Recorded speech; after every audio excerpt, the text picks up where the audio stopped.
সেগুলোর মৃদু আলো পুরো বাড়িটাকে এক রোমান্টিক পরিবেশে ভরিয়ে তুলেছে।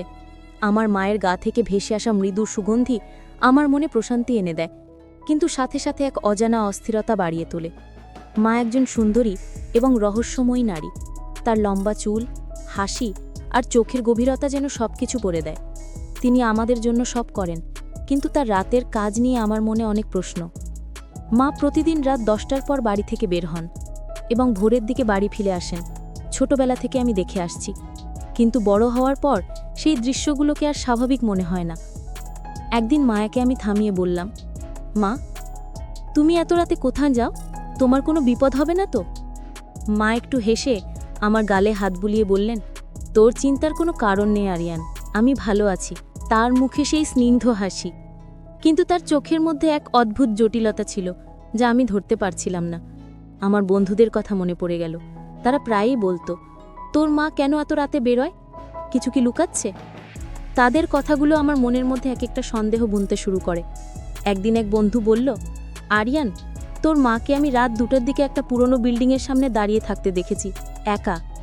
সেই রাতের পর থেকে আমি মায়ের পিছু নিতে শুরু করি। তার বের হওয়ার সময় আমি তার পেছনে পেছনে সড়ক ধরে হাঁটতে থাকি। শীতের ঠান্ডা বাতাস এবং শহরের নিঃশব্দ রাত সবকিছু যেন আমাকে আরও বেশি টেনে নিচ্ছিল অজানা জটিলতার দিকে।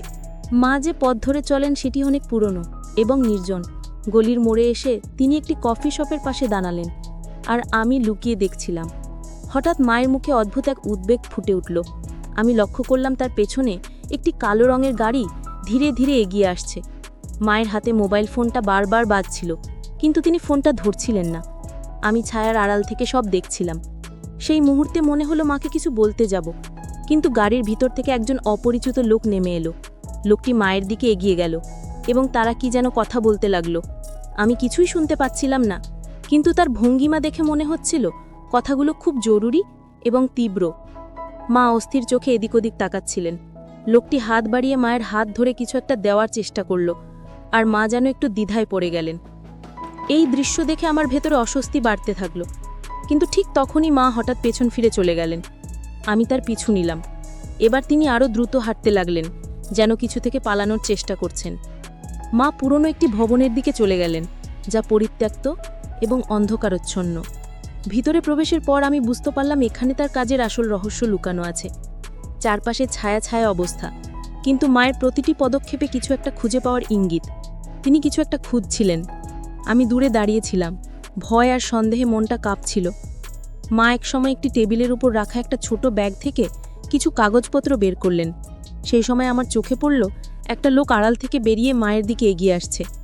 লোকটি ধীরে ধীরে সামনে আসতে লাগলো, আর মা যেন সেটা আগেই বুঝতে পারলেন।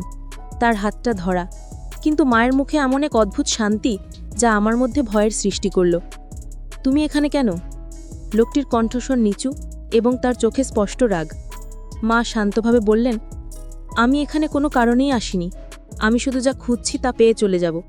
লোকটি হেসে উঠল, তুমি জানো না তুমি কত বড় বিপদে পড়তে যাচ্ছ। এবার আমার মনে হলো কিছু একটা ঠিক হচ্ছে না। আমি সামনে এসে মাকে বাঁচানোর চেষ্টা করব, এমন সময় মা লোকটির সামনে এক ধাপ এগিয়ে গেলেন। তার হাতে ছিল ছোট একটা প্যাকেট, এবং সেই লোকটির হাতে সেটা দিয়ে বললেন, এটাই শেষ, এরপর আমি আর আসব না। আগে লোকটি হাসল, কিন্তু তার চোখে কোনো হাসি নেই। মা পেছন ফিরে চলে এলেন, আর আমি তার পেছন পেছন বাড়ি ফেরার পথে মা কিছু বললেন না। আমি তার কাছে জানতে চেয়েছিলাম, মা, তুমি কার সাথে কথা বলছিলে? মা একটুখানি হেসে বললেন, আরিয়ান, তুই বরং ঘুমাস। সব কিছু জানতে হবে না, সময় হলে জানবি। আমি চুপ করে গেলাম, কিন্তু আমার মনের মধ্যে এক বিশাল প্রশ্ন আর জটিলতা তৈরি হলো। মা কি এমন করছেন যা তাকে এসব পরিত্যক্ত জায়গায় আনতে বাধ্য করে? তার জীবনে এমন কি লুকানো রহস্য আছে যা আমি এখনও জানি না? সেই রাতে আমি ঘুমাতে পারিনি। মায়ের রুমের দিকে তাকিয়েছিলাম, কিন্তু তিনি ঘুমাচ্ছিলেন না। তার চোখের গভীরে যেন এক অজানা অন্ধকার ছিল, আর সেই অন্ধকার আমাকে টেনে নিচ্ছিল আরও গভীরে। রাতের পরের দিন সকালে আমি ঘুম থেকে উঠেই মায়ের সাথে কথা বলার সিদ্ধান্ত নিলাম। তিনি আমার জন্য চা বানাচ্ছিলেন, আর আমি ভাবছিলাম কিভাবে প্রশ্নটা তুলব। মায়ের দিকে তাকিয়ে বললাম, মা, কাল রাতে যাকে দেখলাম সে কে? মা একটু মুহূর্ত থেমে গেলেন, তারপর মৃদু হাসি দিয়ে বললেন, তুই কি আমাকে ফলো করেছিলি? আমি একটু লজ্জা পেয়ে মাথা নিচু করে বললাম, হ্যাঁ মা, আমি জানি এটা করা ঠিক হয়নি, কিন্তু তোমার কাজের সময় এত রাতে বের হওয়া, আমি চিন্তিত হয়ে পড়েছিলাম। মা চায়ের কাপটা আমার হাতে দিয়ে বললেন, আরিয়ান, তুই জানিস আমাদের সংসারের সমস্ত দায়িত্ব আমার উপর। আমি যে কাজটা করি সেটা আমাদের জীবনের জন্য খুবই গুরুত্বপূর্ণ, কিন্তু সবকিছু জানার সময় এখনো হয়নি। তুই আমার উপর বিশ্বাস রাখতে পারিস। তার কথা শুনে আমি আরও বেশি বিধ্বস্ত হয়ে পড়লাম। কিন্তু মা, তোমার ওই কাজের জন্য যদি কিছু হয়, তুমি এত রাতে কোথায় যাও? মা চুপ করে আমার চোখের দিকে তাকালেন। তুই যা ভাবছিস তেমন কিছু নয়, তবে আমার কাজটা সহজ নয়, আর আমাকে সতর্ক থাকতে হয়। তুই কিছু না জেনে এত চিন্তা করিস না, সব ঠিক হয়ে যাবে। তার কথাগুলো আশ্বাস দেওয়ার চেষ্টা করছিল, কিন্তু আমার মনের ভিতরে সেই সন্দেহগুলো আরও গাঢ় হয়ে উঠছিল। মায়ের চোখে এক অদ্ভুত অস্থিরতা ছিল। শীতের সন্ধ্যায় বডিটি নিস্তব্ধ হয়ে আসে। জানালার বাইরে বাতাসে দোলছে পুরনো ঝুলন্ত বাতিগুলো, যা আমাকে ভাবিয়ে তুলছিল। মা আমাকে আরও কিছু বলার আগেই চলে গেলেন। সেদিন সারাদিন আমি মায়ের কথাগুলো নিয়ে ভাবলাম। রাতে মা আবার বাড়ি থেকে বের হলেন। আমি এবারও তার পেছু নিলাম। আগের মতো মা পুরনো গলির দিকে রওনা হলেন, কিন্তু আজকে তিনি আরও দ্রুত চলছিলেন। আমি দূর থেকে তাকে অনুসরণ করতে থাকলাম। এবার আমি আরও সতর্ক হয়ে থাকলাম যেন মা আমাকে না দেখতে পান। মা যখন পুরনো বিল্ডিংয়ে ঢুকলেন, আমি আরও কাছে গিয়ে দাঁড়ালাম। সেই সময় দেখতে পেলাম মা একজন মহিলার সাথে কথা বলছেন। তাদের মুখের ভাব দেখে মনে হলো তারা অনেক গুরুত্বপূর্ণ বিষয়ে আলোচনা করছেন। আমি কিছুই শুনতে পাচ্ছিলাম না, কিন্তু মহিলাটি মায়ের হাতে কিছু একটা তুলে দিলেন। মা সেই জিনিসটা নিলেন আর তারপর ধীরে ধীরে সেখান থেকে বেরিয়ে আসতে শুরু করলেন। আমি তখনও কিছু বুঝতে উঠতে পারছিলাম না। আমার মনে সন্দেহ বাড়ছিল, কিন্তু আমি তখনও বুঝতে পারছিলাম না মায়ের কাজটা আসলে কি। একসময় মায়ের পিছু নিয়ে যখন বাড়ির দিকে রওনা দিলাম, মায়ের হাতে ধরা প্যাকেটটা আমার নজরে পড়ল। সেটা একটা ছোট ধাতব বাক্সের মতো, যার গায়ে অদ্ভুত চিহ্ন আঁকা। বাড়িতে ফিরে এসে মা সেই বাক্সটা তার রুমে রেখে দিলেন। সেদিন রাতে আমি ঘুমাতে পারিনি। মায়ের রুমের দিকে তাকিয়েছিলাম, কিন্তু তিনি ঘুমাচ্ছিলেন না। তার চোখের গভীরে যেন এক অজানা অন্ধকার ছিল, আর সেই অন্ধকার আমাকে টেনে নিচ্ছিল আরও গভীরে। রাতের পরের দিন সকালে আমি ঘুম থেকে উঠেই মায়ের সাথে কথা বলার সিদ্ধান্ত নিলাম। তিনি আমার জন্য চা বানাচ্ছিলেন, আর আমি ভাবছিলাম কিভাবে প্রশ্নটা তুলব। মায়ের দিকে তাকিয়ে বললাম, মা, তুমি যে রুমে ধাতব বাক্সটা রেখেছো সেটা কি? মা একটু চমকে গেলেন। তিনি কিছুক্ষণ আমার মুখের দিকে তাকিয়ে রইলেন, তারপর মৃদু হেসে বললেন, ওটা আর তোর জন্য একটা উপহার, কিন্তু এখনই খোলার সময় হয়নি। তুমি কিছু লুকোচ্ছ? আমি দ্বিধাভরে বললাম। মা তার হাতটা আমার কাঁধে রাখলেন। আরিয়ান, তুই শুধু জানবি আমি তোদের জন্য সব করছি। সময় এলে সব বলবো, কিন্তু এখন আমাকে বিশ্বাস করতে শিখবি। আমি চুপ করে গেলাম।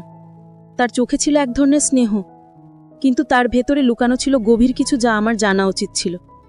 সেই রাতে আমি আবারও তার পিছু নিলাম। এবার আমি পুরোপুরি প্রস্তুত ছিলাম মায়ের আসল রহস্য জানার জন্য। পথে মাকে আমি দেখলাম, তিনি কাঁধে সেই ধাতব বাক্সটা নিয়ে রওনা দিয়েছেন। আজকে রাতেই আমি জানতে পারবো মায়ের জীবনের রহস্য। সেদিন রাতে আমি ধীরে ধীরে মায়ের পিছু নিলাম। তার হাতে ধাতব বাক্সটা দেখছিলাম, আর আমার মনের মধ্যে নানা ধরনের প্রশ্ন ঘুরছিল। মায়ের আসল উদ্দেশ্য কি?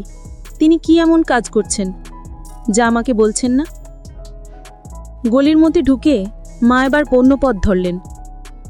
আমি দেখলাম তিনি আরও দূরে শহরের পুরনো এলাকায় যাচ্ছেন। জায়গাটা বেশ অন্ধকার আর ভৌতিক ছিল।